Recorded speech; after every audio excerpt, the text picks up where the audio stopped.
머니쇼입니다. 광소도 돈을 벌고 곰도 돈을 법니다. 주식시장은 강세장이나 약세장이나 언제나 투자 기회가 있는 곳입니다. 이 코너를 열심히 보시면 약세장에서도 투자 기회를 반드시 찾을 수가 있습니다. 그러나 욕심 많은 돼지는 시장에서 도살당하고 맙니다. 욕심 많은 돼지만 되지 마시기 바랍니다.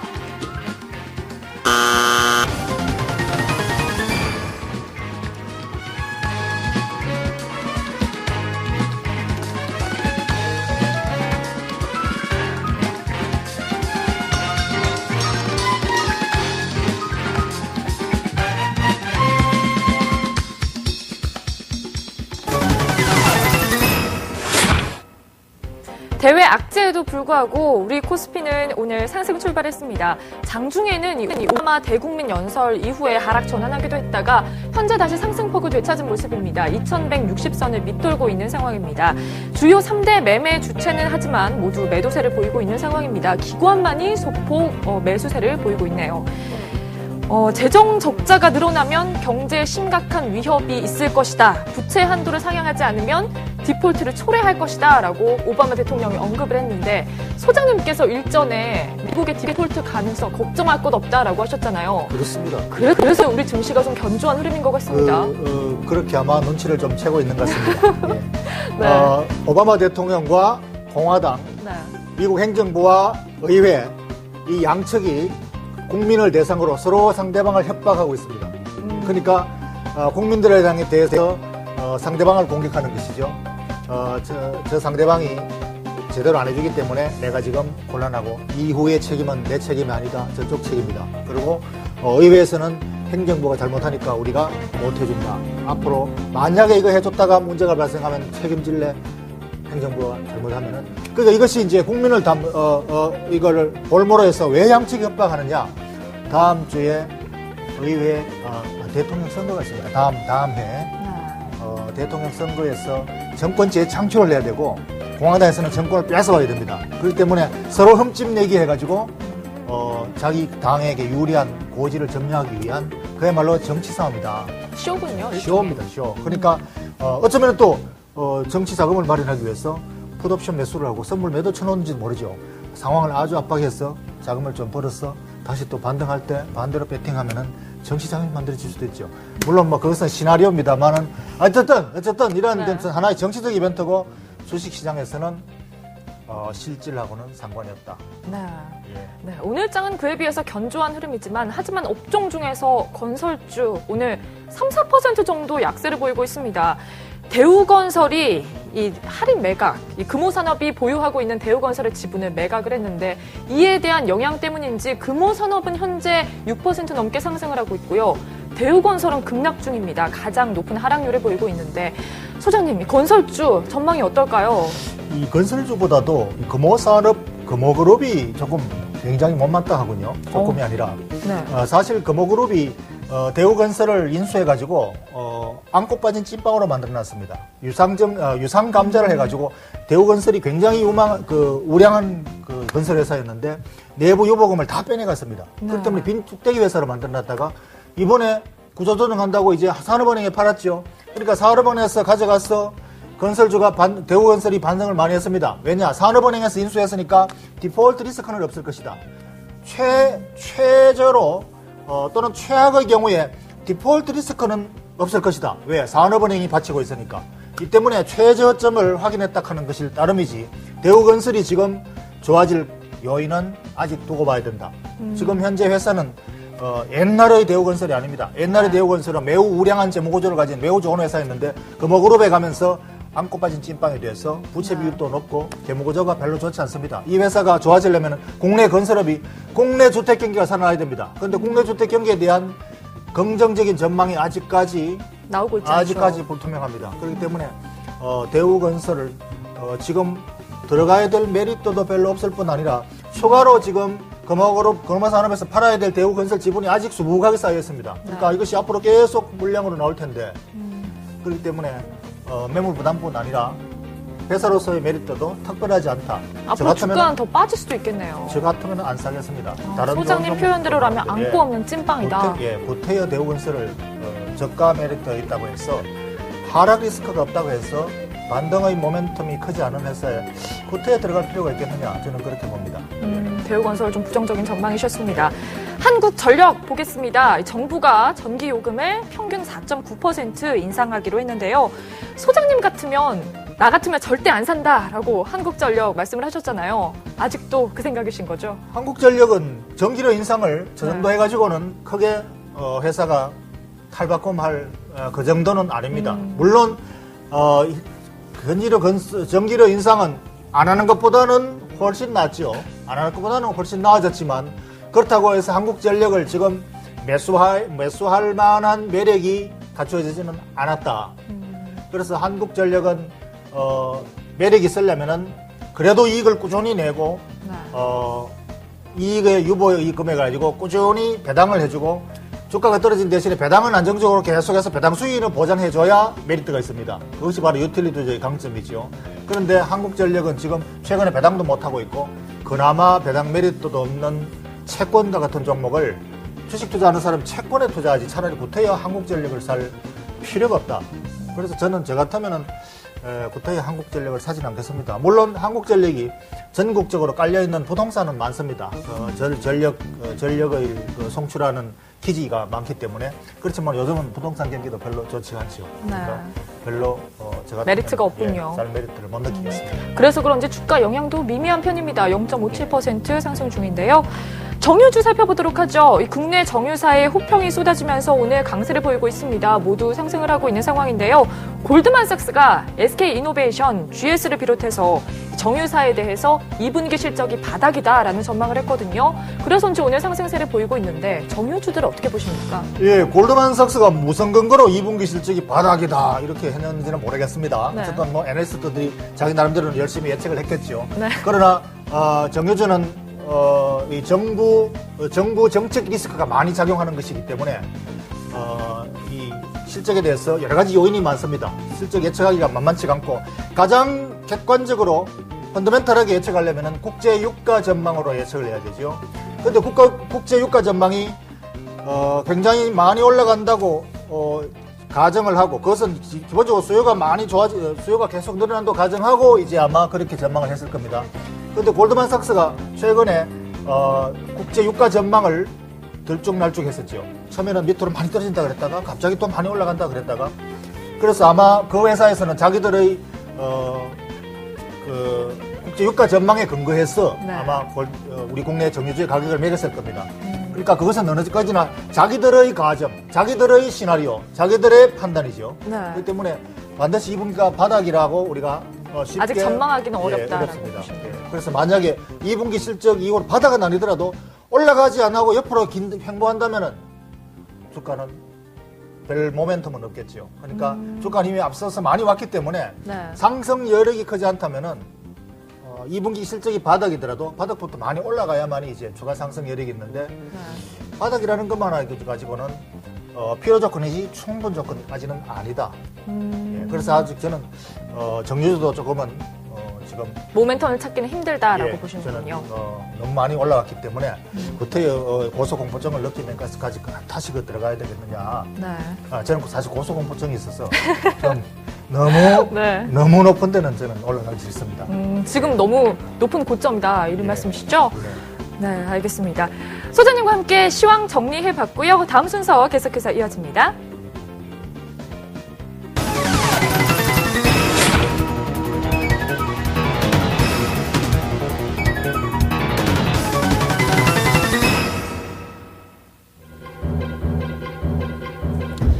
미스터 마켓이라고 있습니다. 시장 아저씨, 미스터 마켓. 누가 붙였느냐면은 그레이엄이라는 사람이 있습니다. 그레이엄, 워렌 버핏의 스승이죠. 주식시장에서 가장 펀더멘탈 가치 투자의 스승으로 불리는 그레이엄이 붙인 이름입니다. 미스터 마켓, 시장 전체의 흐름을 미스터 마켓이라고 불렀습니다. 수많은 참여자들이 집단으로 구성해서 시장을 형성하고 있지만 이 시장 전체가 군중 심리로 움직이고 떨어지고 매크로 변수로 인해서 올라갔다가 내려갔다가 또는 정치 변수로 올라갔다가 내려갔다가 헤드라인 리스크, 언론의 헤드라인 리스크로 올라갔다가 내려갔다가 이것이 바로 헤드라인 리스크죠. 이러한 것들의 움직임을 시장의 움직임이고 시장을 움직이는 흐름이죠. 그래서 시장은 변동성이 크다고 말하는데 이 시장 움직임을 한 사람으로 지칭해서 미스터 마켓이라고 했습니다. 그래서 이 미스터 마켓은 매우 변덕성이 심한 조울증 환자라 이렇게 말했습니다.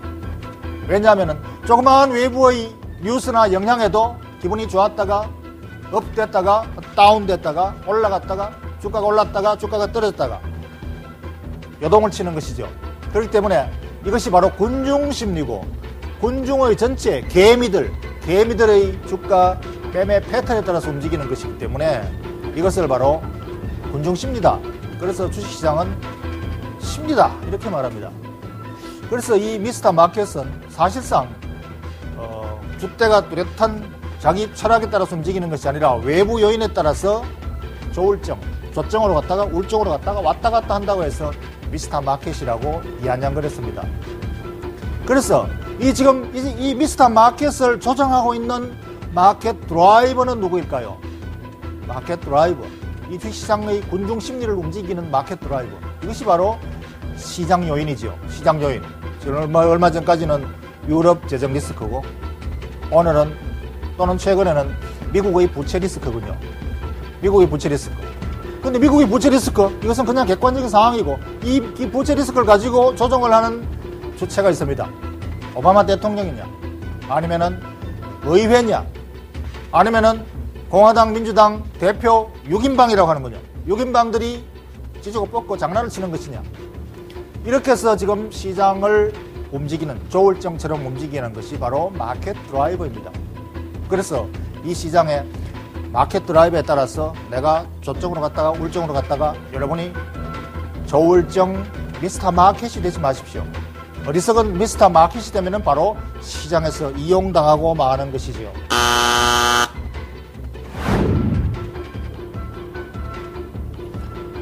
그래서 현명한 투자자가 되어야죠. 현명한 투자자는 미스터 마켓을 이용하는 투자자를 말하죠. 미스터 마켓이 어처구니 없이 비싼 가격으로 사겠다고 할 때 못 이기는 척하고 팔아주고, 미스터 마켓이 엄청나게 헐값으로 팔아 던질 때 못 이기는 척하고 사주고, 아우 좋은 일 좀 하십시오. 죽겠다고 해서 던지는 거 사주십시오 좀. 그럴 때 바로 현명한 투자자가 되고 미스터 마켓을 이용하는 사람입니다. 그래서 지금 미스터 마켓을 조종하는 마켓 드라이버를 알아야지요. 이 미스터 마켓을 조종하는 조종자, 그것이 바로 미국의 오바마 대통령 그리고 의회 공화당 의원들입니다. 지금 미국은 내년도에 대통령 선거를 앞두고 있습니다. 대선에서 정권 재창출을 하느냐, 정권 탈환을 하느냐, 어마어마한 게임에 들어가 있습니다. 그렇기 때문에 오바마 대통령은 지금 부채 한도를 내려서 승인을 해주지 않으면 예산 집행을 못합니다. 예산 집행을 해야 내년도 대통령이 되기 위한 선심 공세를 좀 서지요. 도로도 거치고 골목골목 다 재포장도 하고 이런 걸 갖다가 해야 내년에 정권 재창출을 하죠. 그런데 공화당에서 발목을 딱 잡고 부채 한도 정액 승인을 안 해줍니다. 재정 적자 축소를 해야 되니까 긴축을 해야 된다. 야, 이렇게 하면은 국가 부채 디폴트가 난다. 너네 책임질래? 이렇게 오바마 대통령이 몇 시간 전에도 대국민 담화를 해서 협박을 하고 있거든요. 그런데 공화당에서는 지금 그동안에 엄청나게 돈을 찍어서 부채로 가지고 부채를 남나라에 팔아가지고 그 돈으로 적자 재정을 해서 도대체가 국가가 나아진 게 뭐가 있느냐? 엄청난 공세를 하고 있습니다. 그래서 더 이상 부채 한도를 늘리면 안 된다. 재정 적자 감축해라. 그렇게 지금 요구하고 있습니다. 그래서 지금 붙들고 있지요. 그래서 이 때문에 재정 적자, 재정 지출을 못하고 현재 정부가 공경에 빠지면은 그만큼 정권이 탈환될 가능성이 많죠. 국민들이 불만이 쌓여서 다음 정권으로 공화당으로 한번 바꿔보자. 이렇게 되는 것이죠. 그래서 지금 정치 싸움입니다. 정치 싸움. 그래서 이대로 나가면은 그렇다고 해서 국가 디폴트가 나면 너네들 책임져라. 이렇게 협박하는 것이 바로 오바마 대통령이고. 디폴트가 되더라도 안 되는 건 안 된다라고 브레이크 걸고 있는 것이 공화당이고. 그래서 이 와중에 주식시장은 불안해서 야, 미국이 디폴트 나면 어떡하느냐. 그러다가 무디스 S&P사는 이대로 가면은 신용 등급을 강등하겠다라고 경고를 자꾸 보냅니다. 물론 당연히 그렇게 해야죠. 빨리 협상해서 빨리 위기를 넘어가라고 신용평가사들은 독촉을 하는 것이죠. 당연하게 해야 할 의무지요. 그런데 이것을 가지고 야 진짜로 디폴트가 나는 것이 아닌가 불안해서 주식을 팔아치우고 떠난다면은 여러분은 바로 미스터 마켓이 되는 거지요. 미스터 마켓, 어리석은 조울증 환자입니다. 그래서 지금 현재 이 때문에 조울증 환자들이 던진 주식으로 금 안전자산을 사기 때문에 금값이 사상 최고치를 돌파했습니다. 금 가격은 얼마 전 두세 달 전까지만 해도 또는 연초만 해도 올 연말 목표치가 $1,600다 이렇게 했는데 벌써 $1,600 돌파를 해버렸군요. 그러니까 이제는 다시 목표치를 올립니다. 연말 $1,700를 돌파할 것이다. 원래 애널리스트들이 그렇습니다. 주가가 올라가면은 뒤따라서 공문이 쫓아서 다시 목표가를 올립니다. 그래서 지금 금값의 고공행진은 이러한 미스터 마켓 시장에서의 당황스러운 투자자들이 또는 약삭빠른 헤지펀드들이 주식을 팔아서 다시 재빨리 금으로 자금 이동하는 현상이죠. 어쨌든 이런 흐름이 시장의 지금 실태다라는 것을 알고 투자자가 현명하게 대응을 해야 될 것입니다. 현명하게 대응을 해야지.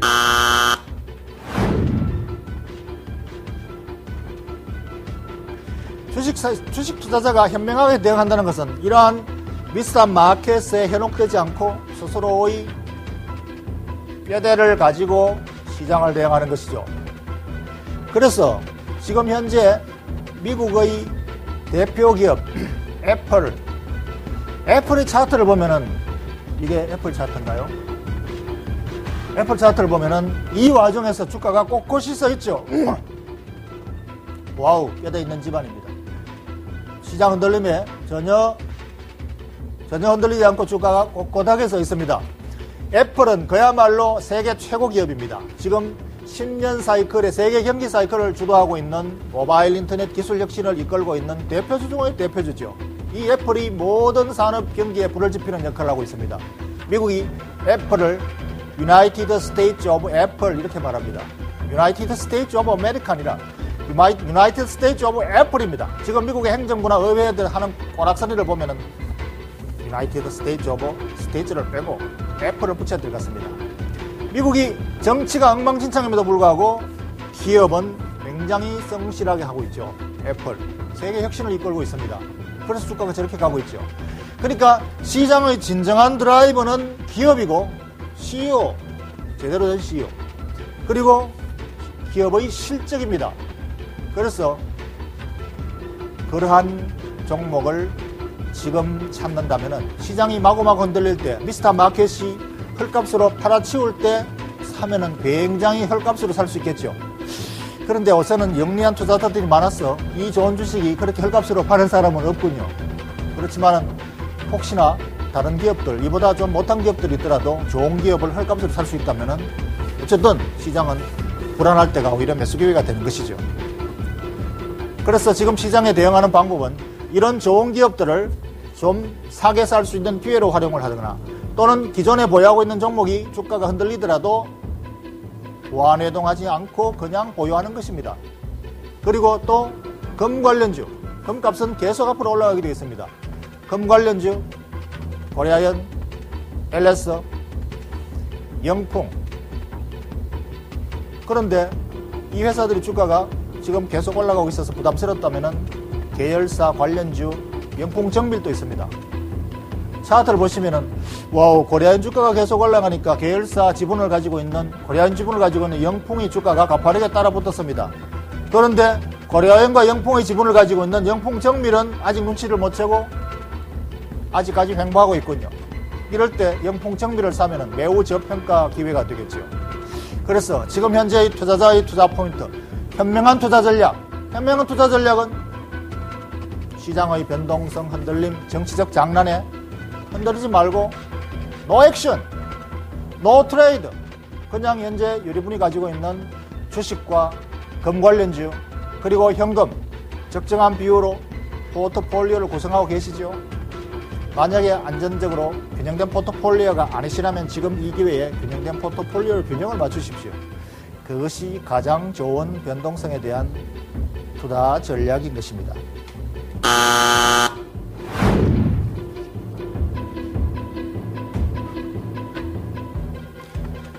주식시장을 이기는 방법. 가장 잘 나가는 성장주, 물론 성장주도 좋습니다.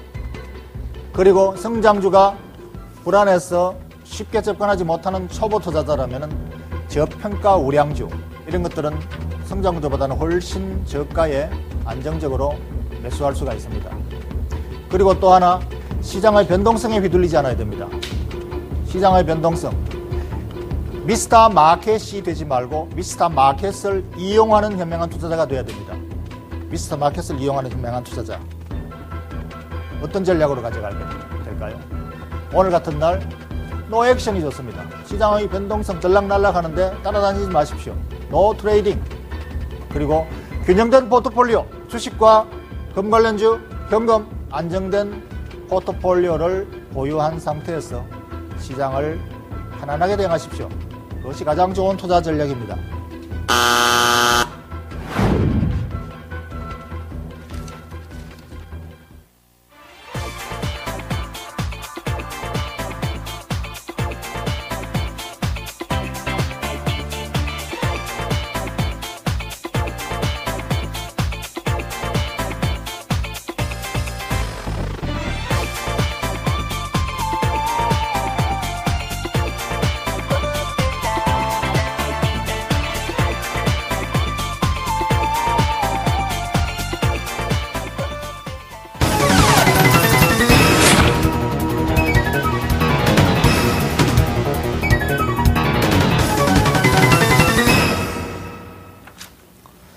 예, 오늘은 유망기업, 중소기업을 찾아내는 그러한 시간입니다.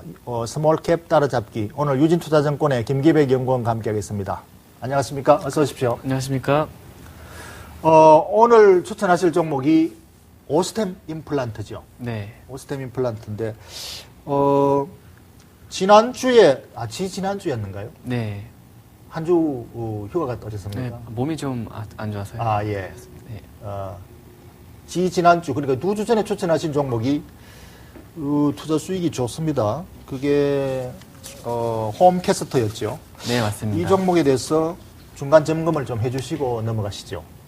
네, 홈캐스트는 일단 투자 포인트는 저평가 구간이고 일단 2011년도 실적이 굉장히 좋다라고 말씀드렸는데 이제 이틀 전에도 실적 발표가 났습니다. 실적 발표가 났는데 이제 최근에 실적 발표가 나고 나서 좀 떨어지는 종목들이 많은데요. 이 종목 같은 경우에는 시장의 기대치에 부합하는 수준으로 호실적이 나왔고 하반기 또한 상반기에 이어서 영업 실적이 잘 나올 것이기 때문에 상승 추세는 계속 지속된다고 보고 목표가 6,000원으로 목표 추천드리겠습니다. 예. 홈캐스터는 그 셋탑박스 회사인데 최근에 미국 수출도 굉장히 잘 되고 있고 해외 성과가 매우 좋은 회사라고 그때 추천을 했었습니다.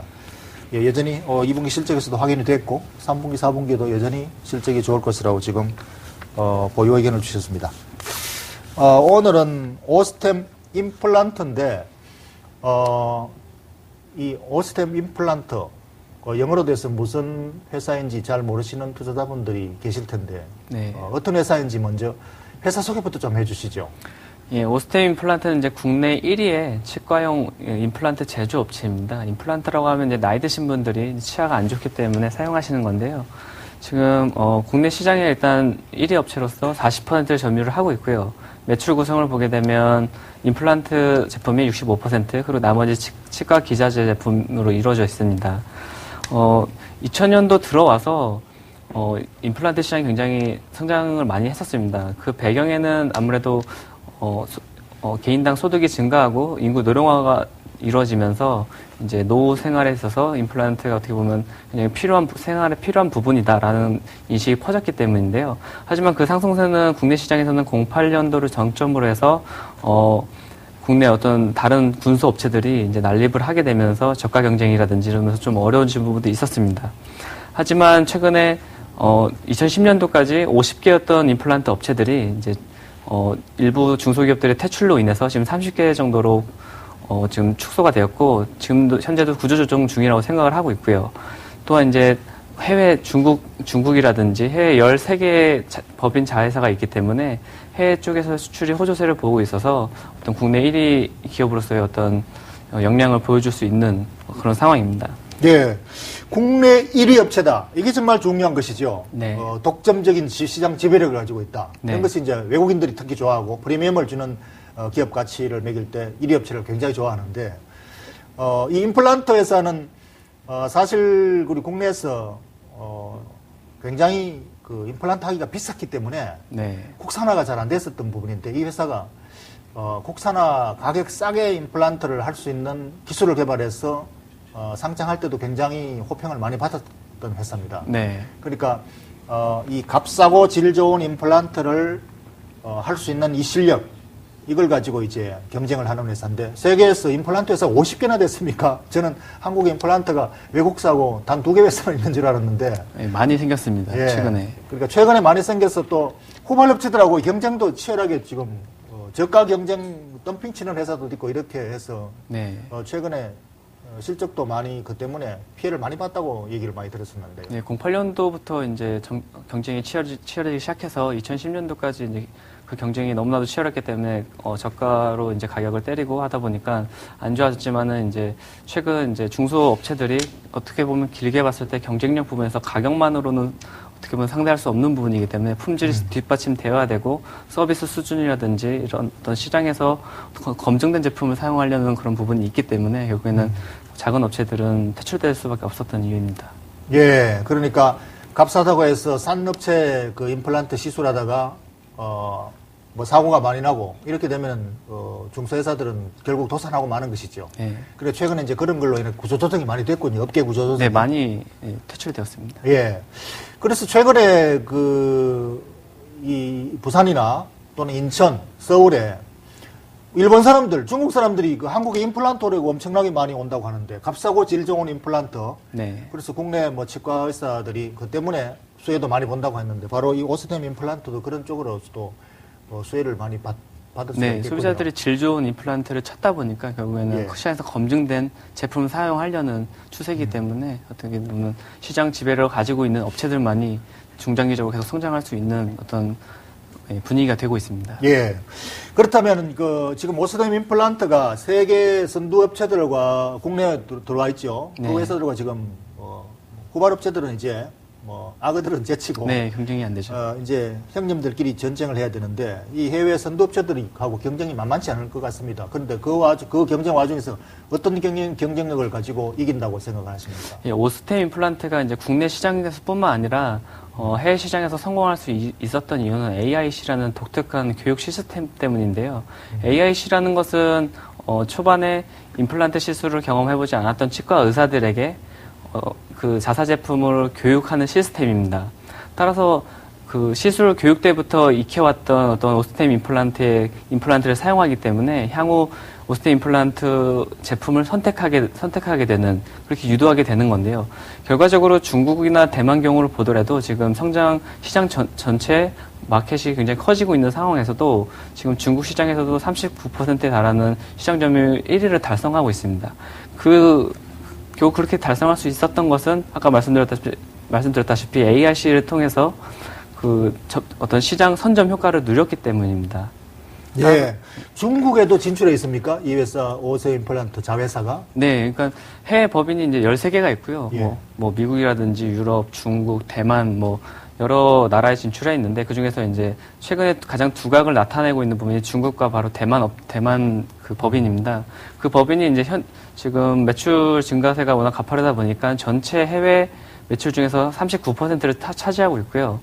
또한 이제 중국 시장 같은 경우는 아직 임플란트 시장이 초기이다 보니까 어떤 진입기에 있어서 시장 선점을 해야 되는데, 이런 AIC 교육을 통해서 시장 선점을 하는 어떤 계기가 되었던 겁니다. 예, 중국 회사들을 갖다가 해외 현지 법인에서 초빙해가지고 시술을 가르쳐주고, 네. 다시 이제 가면은 오스템 임플란트 제품을 가지고 시술하게 되겠군요. 네, 그런 구조입니다. 예, 그런데 그게 지금 중국 시장에서 점유율 1위를 차지했다고요? 네, 중국 시장 점유율 1위입니다. 아, 그건 대단하군요. 그 교육 시스템 같은 경우는 워낙 좋다 보니까 어떤 글로벌 업체인 다른 업체 같은 경우에서도 뒤늦게 따라는 하고 있지만은 그 시장 선점 효과라는 것을 무시하지 못하기 때문에 의사들은 이제 손에 익은 제품을 계속 사용하지, 어떻게 보면 다시 교육을 받고 다른 제품을 사용하기 쉽지 않은 어떤 치과업 특성상 어떤 시장 선점 효과를 충분히 누리고 있는 것입니다. 예. 그렇다면 실적도 많이 좋아질 텐데 원래 실적 예상치, 기업 가치 전망을 좀 해주시죠. 예, 올해 실적 매출액 한 1,250억 그리고 영업이익이 한 200억 수준으로 전년 대비 10% 한 50% 정도 크게 성장할 것으로 보고 있습니다. 그리고 이러한 어떤 해외 자회사들의 실적 호조세와 국내 영업 환경에 우호적으로 변하는 것 이외에도 이렇게 좋아질 수 있는 또 다른 이유로는 최근에 리베이트 쌍벌제로 인해서 팩토리 비용이라는 이 비용이 오스템 임플란트 제조업체에서 의사들로 전가가 되면서 정책적으로 시행을 한 것이기 때문에 그로 인해서 이제 매년 발생했던 어떤 매출 채권 어떤 손실 부분이 이제 그게 통상 이제 전체 매출에서 한 5-6% 정도 차지했었는데 그게 올해 이제 한 2-3% 정도 낮아지게 되고 이제 법규 시행으로 인해서 내년부터 이제 제로가 됩니다. 따라서 이런 어떤 업황상 그리고 규제상 정부 어떤 수혜를 정부에 입을 수 있기 때문에 좋다고 보는 겁니다. 예, 그러니까 그동안에 납품처 의사들이 물어야 했던 이자 비용, 그러니까 대금을 항상 나중에 주는 비용이죠. 네. 그 비용을 이제 자기들이 오스템 임플란트 회사 측에서 다 물게 했는데 네. 그 자기들이 다 물으라 이거죠. 정부에서 강제로 이제 그렇게 하고 네, 그렇게 시행을 했습니다. 아, 그러니까 그건 정부가 굉장히 공정한 거래 질서를 만들어서 회사가 이익을 보는군요. 네. 그러면은 지금 그러한 근거에 의해서 실적을 매긴 기업 가치는 현주가 대비 어떻게 되는 건가요? 일단 목표 주가를 먼저 말씀드리면 이제 14,000원에 매수 추천을 드리겠는데요. 일단 노벨이라든지 스트라우만이라는 어떤 글로벌 임플란트 업체들의 어떤 평균적인 PER 수준은 20배 정도입니다. 하지만 지금 오스템 임플란트는 최근에 주가가 많이 떨어졌었는데요. 지금 주가 수준은 PER 수준으로 한 14배 정도로 PBR이 2배가 안 되기 때문에 어떻게 보면 지금 아시아 태평양 시장 그리고 국내 시장에서의 어떤 1위의 어떤 독보적인 프리미엄을 생각을 했을 때 이 회사가 20배 가까이 못 받으리라는 법은 없다고 생각합니다. 따라서 목표가 14,000원이라는 어떤 주가 가격이 부담스럽지 않은 또 합리적인 가격이라는 생각에 그렇게 추천드리겠습니다. 예. 리스크 요인을 한번 보겠습니다. 물론 저 정도 실적이라면은 충분히 가격을 저렇게는 매길 수 있다고 보는데 이 회사가 최근에 고성장하면서 차입금이 많이 늘어났더라고요. 그러면 네. 차입금 이자가 계속 나가니까 영업이익이 200억이나 저렇게 많이 늘어나더라도 네. 차입금 이자 지불이 많으면은 이익이 그만큼 내기가 만만치 않을 텐데 그 부분은 네. 어떨까요? 이 차입금이 가장 많이 늘었던 이유 중에 하나는 어떻게 보면 해외 법인 부분에서의 어떤 투자 부분이었습니다. 그렇죠. 해외 네. 부분에서도 AIC 교육을 했어야 됐기 때문에 초기 비용이 많이 듭니다. 하지만 중국 시장, 대만 시장의 경우를 보더라도 2007년도, 8년도에 매출액이 20억밖에 안 됐지만 지금은 올해 전망치가 160억 정도 굉장히 크게 오르고 있습니다. 따라서 지금 초기 비용은 많이 들었지만 이제는 캐시카우를 벌어들일 때이기 때문에 그리고 중국 시장의 대만 시장이 아직까지도 어떻게 보면은 굉장히 블루오션입니다. 따라서 이 시장에서 수익을 거둔다면은 기존에 투자했던 어떤 비용은 어떤 작은 부분이다라고 말씀드리고 싶습니다. 예, 재무 리스크는 고성장이 워낙 좋았어. 별로 걱정 안 해도 좋겠다는 의견이시군요. 예, 그러면 최종 결론 내주시죠. 예, 중화권 시장에서의 어떤 독점적인 시장 지위를 가지고 있고 또한 국내 영업 환경 또한 나아지고 있기 때문에 국내 및 아시아 태평양 시장 임플란트 1위 업체로서 강력히 매수 추천드립니다. 예, 유진투자증권의 김기백 연구원이었습니다. 예, 오늘 수고하셨습니다. 감사합니다. 네, 감사합니다.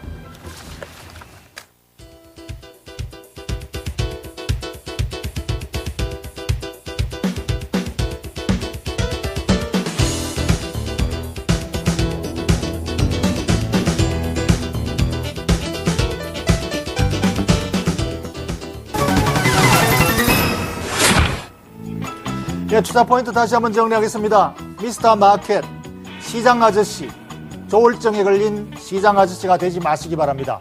시장은 여러 가지 움직이는 변수, 드라이브에서 움직입니다. 이 시장의 드라이브에 따라서 미스터 마켓 대중 심리는 왔다 갔다 흔들립니다. 그러나 현명한 투자자들은 이러한 미스터 마켓을 오히려 역이용하는 것이 바로 현명한 투자자입니다. 미스터 마켓이 헐값으로 팔 때 사고 비싸게 살 때 팔아주고 이것이 바로 현명한 투자자지요. 지금 시장은 정치적 요인, 미국의 공화당과 민주당과의 싸움, 대통령과 의회의 기싸움, 내년도 정권 창출을 위한 시속게임 이런 것들이 시장에 영향을 주고 있습니다. 미국 디폴트, 글쎄요. 미국 디폴트, 그렇다고 미국을 디폴트까지 시키면서 싸움을 파탄으로 가지는 않을 것 같습니다. 시장은 어떻게 대응할까요? 노 트레이딩, 노 액션, 시장에 이리저리 춤추고 따라다니지 마십시오. 주식과 주식 관련 금자산 관련주 그리고 현금 균형된 포트폴리오로 그냥 보유하고 안정적으로 끌고 가시면 충분한 투자 전략이 될 것입니다.